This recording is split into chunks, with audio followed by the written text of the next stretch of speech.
fglongatt. Creating the future now.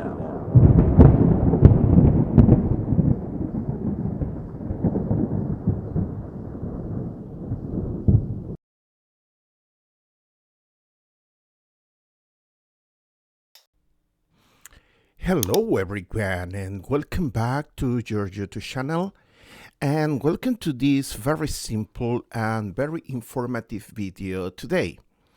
As you must be aware, I am working with this module that is related to energy engineering, and one of the software tools that my students are using in this module is the famous PandaPower.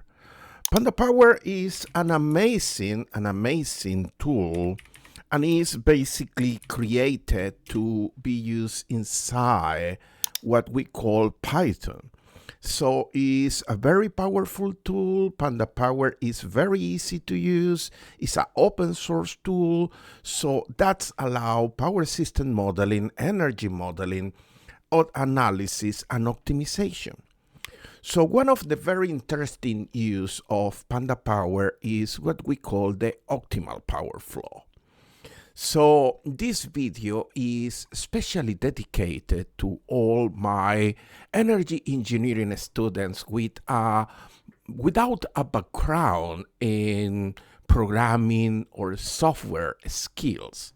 So I receive many emails asking about where the cost function is located and how do you access the cost function when you are using a optimal power flow inside PandaPower.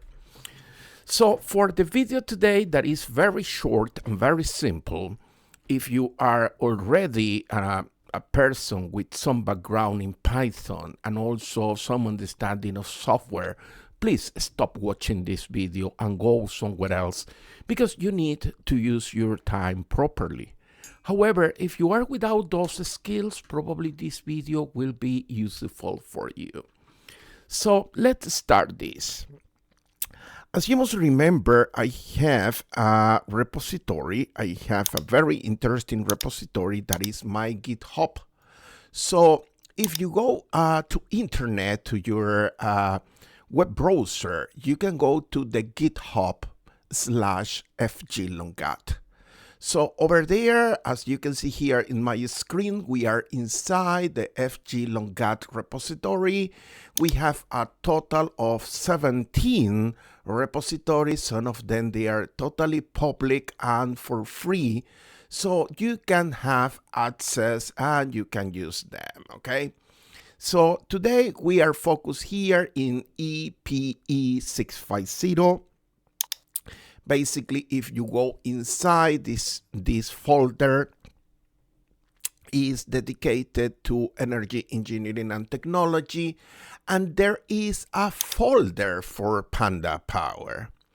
So as some of my students are asking about cost function, you can see over here that I have a Jupyter notebook that I prepared probably 2 years ago for my students, that this is a very basic example of running the optimal power flow using this amazing package, this amazing software PandaPower, okay?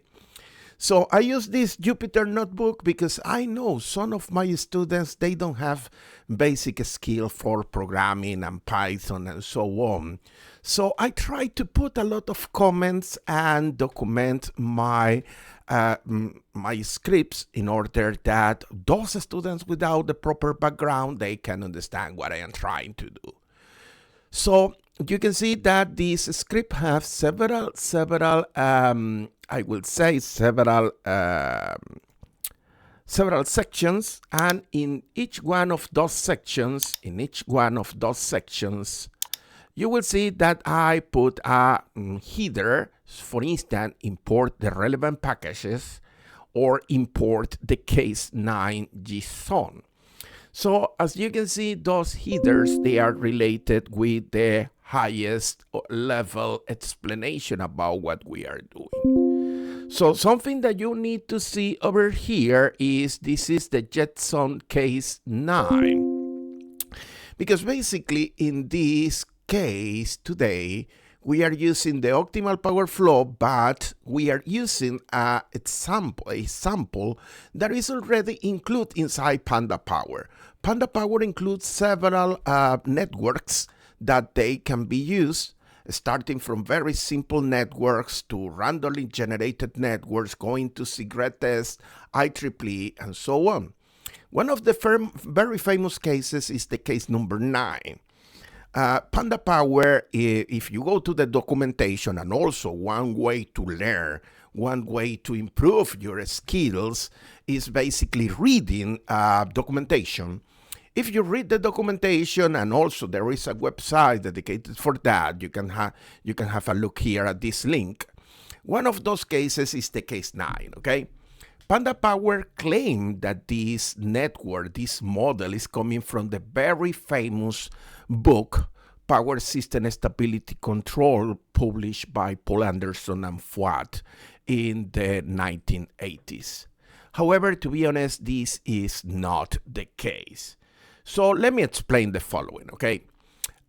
First, let me say that we are using a pre-created system that is the case number 9 JSON. As you can see, I am creating over here a very powerful object. This is the PandaPower net object, okay? So when I say net equal NW case 9, what I am doing is creating a container that has all the power system data. So everything is inside there. If you want to go inside there, what you need to do is basically go through the structure of that object, and you will be able to access everything. You will see everything. So now, when I use this line number, this input over here, I am importing into the object net the power system data, okay? So first case, I am using here a simple plot, and I am showing you this is the graph that represents the single line diagram for your power system. When I say that PandaPower, in the website, PandaPower claims that this is the same 9-bus system published in Anderson and Fuad, and I say no, is because if you read the book, and you use this system, you realize that the case 9, the 9-bus system inside the book is basically a multi-voltage level system. What I am trying to tell you is that they are generation voltage and they are transmission voltage inside that system. But if you look this single line diagram, what is fully missing here is basically the step-up transformer connecting the generators to the transmission system. In other words, if you look here, the plot, the graph of this network, you will see that this is a single voltage level. So that is not 100% identical to the original PM Anderson and Fuad. Another difference from this system to the original system published in Power System and Control Stability book is that in the original system we have 3 generators, and here the reality, if you look the symbols, we have 2 generators, and then we have external grid, okay? For my energy students, that is not relevant, of course. That is the reason that I decide to use this. However, if you are a pure power system engineer, you will realize that this system is not identical to the original PM Anderson 9-bus system, okay? So for my engineering students, to be honest, this system is simpler than the original one and is making easy the life for them to understand the network and to use the network, okay? So again, what we are doing here is import the case number 9. The data is inside. All the power system data is inside this container over here. To be honest, net, if you are a Python programmer or you are improving your Python skill, this object net in PandaPower is basically a specialized Python dictionary, okay? So as this is a dictionary, inside that dictionary, you have several containers, and those containers, they have the power system data, okay? So again, some of my engineering students, they are asking, where is the data? Well, the data is over here.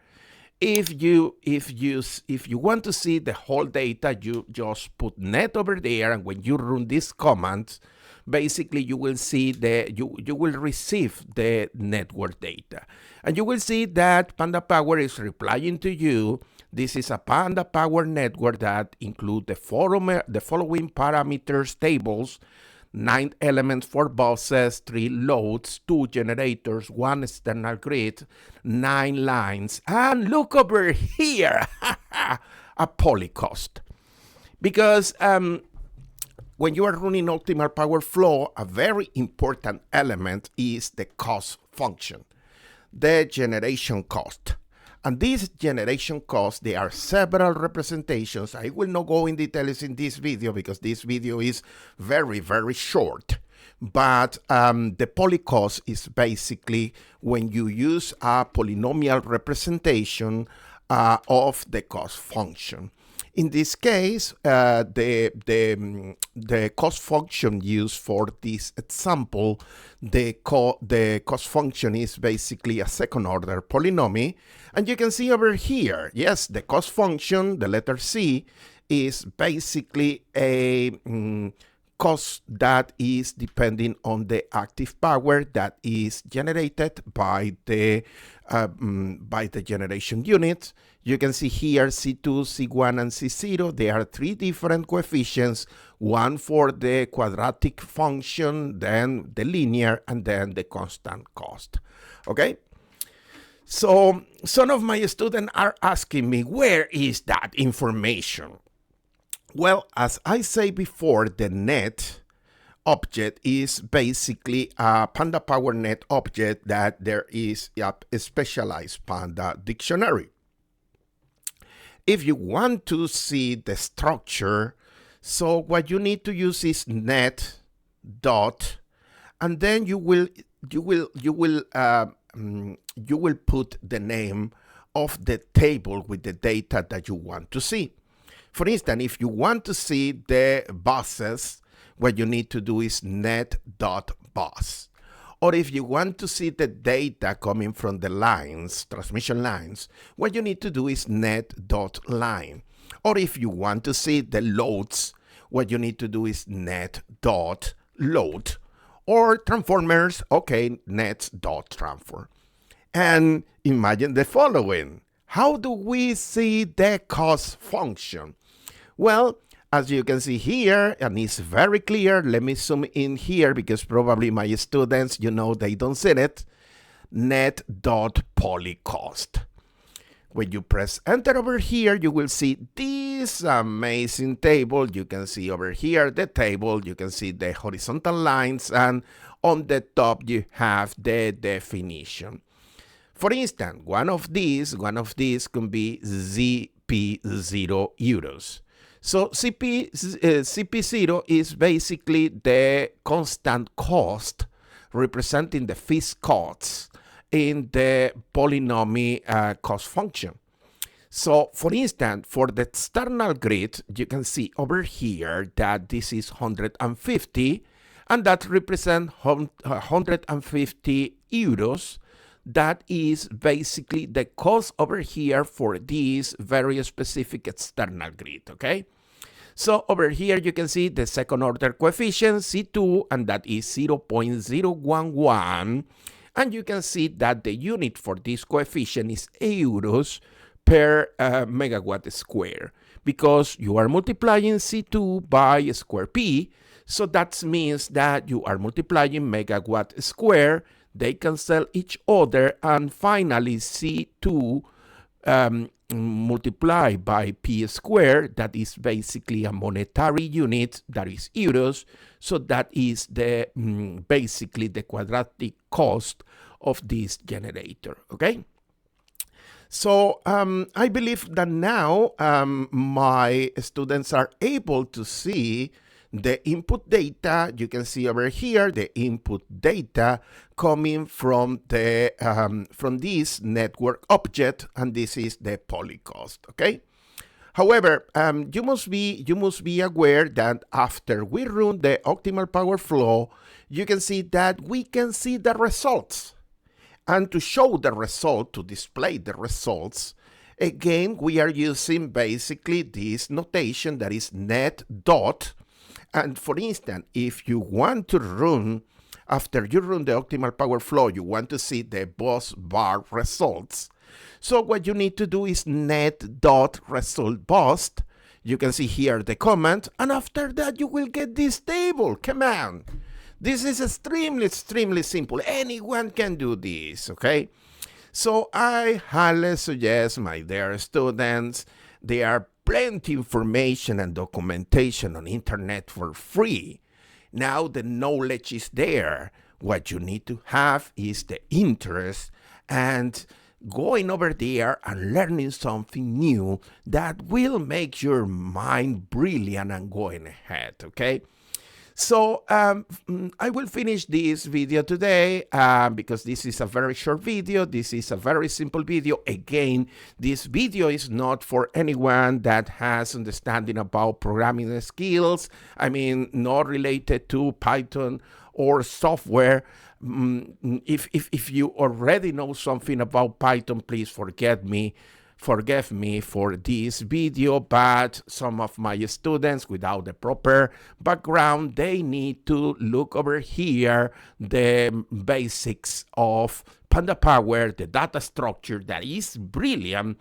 Remember, this PandaPower structure is basically where the elements are stored in tables, so you can easily create them. You can use them to, for instance, look into the data, buses, line loads, and after running the, for instance, the optimal power flow, you can see the results, and the results, again, they are stored basically in a table.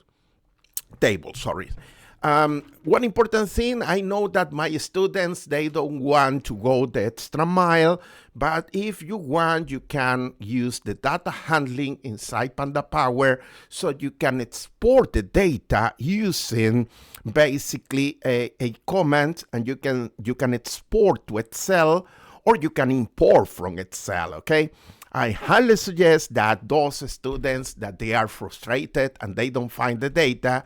So let's go into this amazing world of internet, and you will see that there is a very specific data handling that allows you to export all this data into Excel.